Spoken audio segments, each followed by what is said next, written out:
મહુડી ઘંટાકર્ણ વીર મંદિર વિવાદ અંગે ગુજરાત હાઈકોર્ટે જાહેર હિતની અરજી ફગાવી દીધી છે। હાઈકોર્ટે કહ્યું છે કે જોઈન્ટ ચેરિટી કમિશનર સમક્ષ મામલો પેન્ડિંગ હોવાથી સમકક્ષ સુનાવણી ન કરી શકીએ। અરજદાર પાસે અન્ય રેમેડી પણ છે। ઘટનાની વાત કરીએ તો ગાંધીનગર ખાતે આવેલા સુપ્રસિદ્ધ મહુડી ઘંટાકર્ણ મહાવીર જનાલયના ટ્રસ્ટી પર કૌભાંડ આચરવાનો આરોપ લગાડવામાં આવ્યો છે। આરોપ છે કે દાનમાં મળેલ 14 કરોડ રૂપિયાની રોકડ અને 130 કિલો સોનાની ઉચાપત કરવામાં આવી છે। આ અંગે ગુજરાત હાઈકોર્ટે જાહેર હિતની અરજી ફગાવી છે।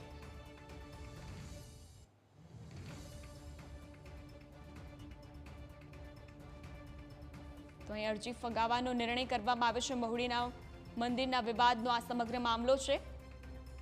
અહીં હાઈકોર્ટ દ્વારા અરજી ફગાવી દેવામાં આવી છે। સુપ્રસિદ્ધ મહુડી ઘંટાકર્ણ મહાવીર જનાલયના ટ્રસ્ટી પર કૌભાંડ આચરવાનો આરોપ લગાડવામાં આવ્યો છે। આરોપ છે કે દાનમાં મળેલા 14 કરોડ રૂપિયાની રોકડ અને 130 કિલો સોનાની ઉચાપત કરવામાં આવી હતી। આ અંગે ગુજરાત હાઈકોર્ટે જાહેર હિતની અરજીને ફગાવી દીધી છે। તો ચેરિટી કમિશનર સમક્ષ મામલો પેન્ડિંગ છે। આ અરજી પર સુનાવણી ન કરી શકાય તેવું કહેવામાં આવ્યું છે। મહુડીના મંદિરના વિવાદનો આ સમગ્ર મામલો છે। હાઈકોર્ટે જાહેર હિતની અરજી ફગાવી દીધી છે।